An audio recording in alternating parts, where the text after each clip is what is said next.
So this morning when I woke up, I could hear the sea from my house. That often indicates it was a big sea. So I decided to come down this morning. Sadly, I'm coming solo. Woody couldn't make it. See what's happening down here at the mouth.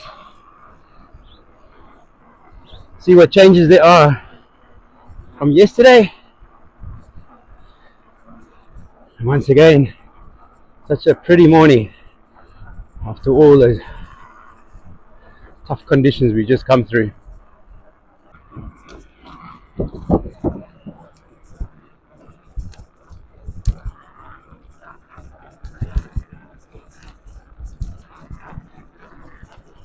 Let's enjoy the moment with me, folks.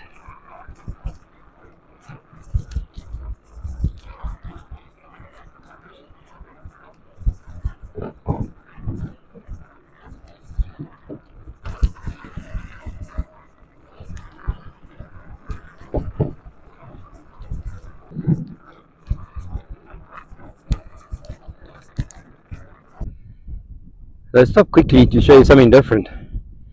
Look at these little footprints from a small little bird cruising around this dune. Sun popping up over the back there. You can see the prints all over the place. Been wandering around. I'm sure looking for food. This is the dune that I mentioned in one of my other videos, where it's moving as a result of the wind. And yeah, you can see the point, and if you look at right in the middle of the screen, you can see the pathway that was there for a long time, and now the sand dune has gone over the top of that. But if I just do this, you can see how I'll create my own sunrise this morning.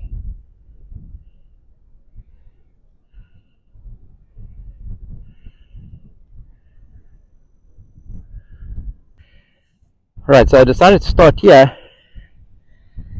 You can see the gap is up in the front there, and this is where the flow of the water came through here on that very big spring tide, and it went through there. So my idea was just to see if any other water has passed through here on the spring, on the last high tide, sorry. But obviously nothing, because you can see here footprints from somebody that has walked through here. So I doubt whether the water came over this high again. It probably came over the front, but I don't think it came through here, which is kind of sad, because obviously it'll continue to dig away and create this little channel so that the water could come through from the lake system. So now I've stopped here in the gap, and I'm filming up back towards the dune, in other words towards St. Lucia. And you can see that black line at the top there. If I follow it around, looks like the water did get up to there, but I don't think it washed down into that channel, which is not a good thing. But you can see there's no footprints here where my shadow of my bicycle is. So it indicates that on the last high tide, I think it did push up into here. But I'm sure it's not strong enough to go down there. That's where you want it to go. But if I turn around and I face the sea, there's the one gap there, the northern one. And there's the southern one. Remember, I measured it basically just by stepping it out, and it's 82 yards basically, the gap. You can see the water does come pushing here, and what's amazing is that it's the exact spot that the sandbank on the back, basically just there by the sun, below the sun there, that bank was pushing in, and but this dune was being eaten away at the same time, and the gap of the channel kind of stayed the same, the width of the channel. But here comes our wise. I'm going to quickly just stop here again to try and show you how high the water came. So you can see the little brown dark line here, and then to the left there's a footprint, and to the left is a cycle track. if I go like this, you can see how the cycle track went up towards the dune at the top there. So a good indication that the guy had to go around the water in the high tide. Right along here, you can see how high this bank was, and the water was bashing right over the top of that.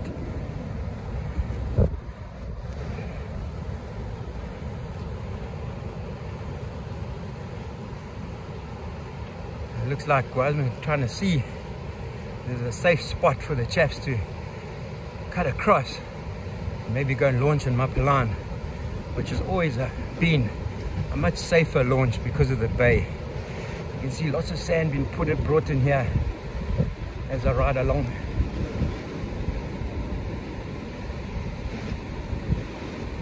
But the channel is still there, which is so good to see.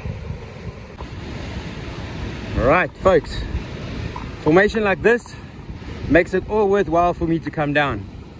So if you look at this dark mark running across in the middle of the screen, that was the channel that was formed yesterday. Okay, but the sand is pushed in, and if I cut across to the right towards Mapilan, you can see the sandbank there forming, the peninsula coming in just to the right of Mapilan dune, and there's a little wave breaking there. Okay, and so it looks like it's going to close there, but look at this, there's the new mouth. If I zoom right up like this, you can see it running out of there. Look at that. So that is basically, when it first opened, that's where it came out.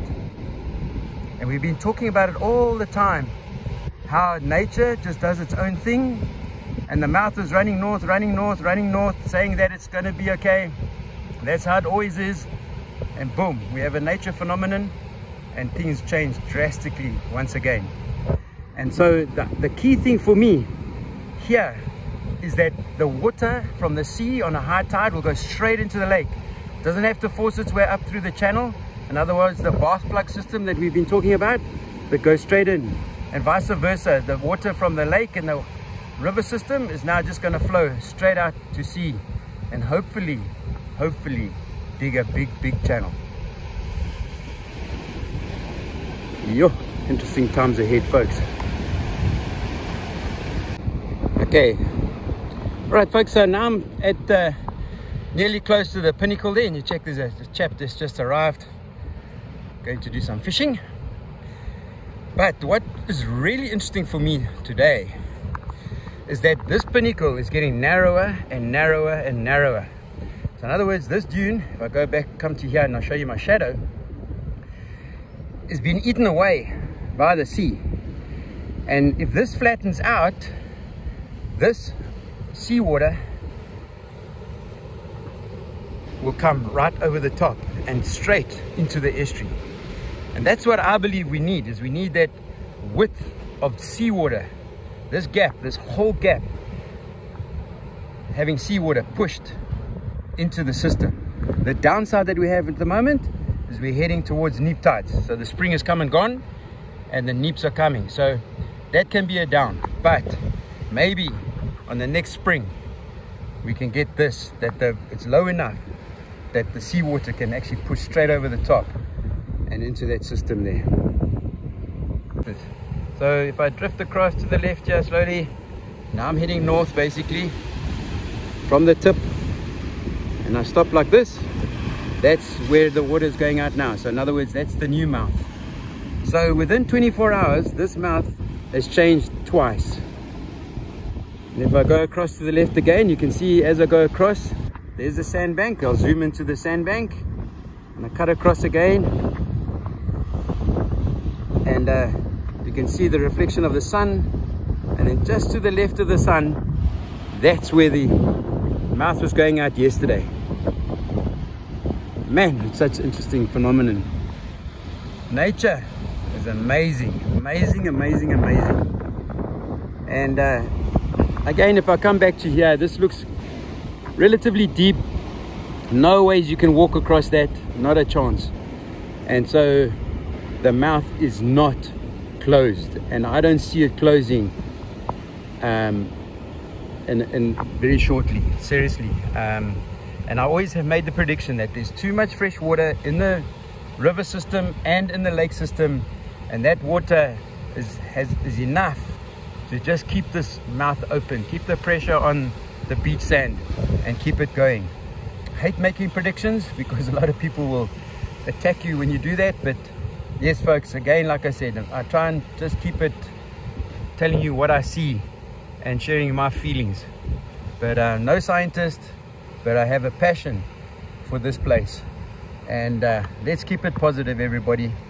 Until the next video, be safe.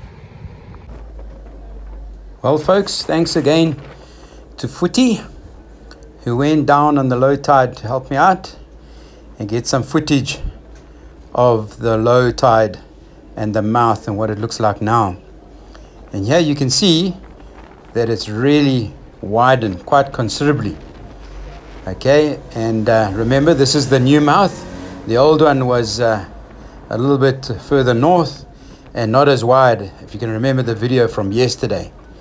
And so this one now is almost going straight out from the Umfolozi and the lake system straight into sea, and you can see how wide it is, and it looks like it's relatively deep. So I reckon this will stay open for a while.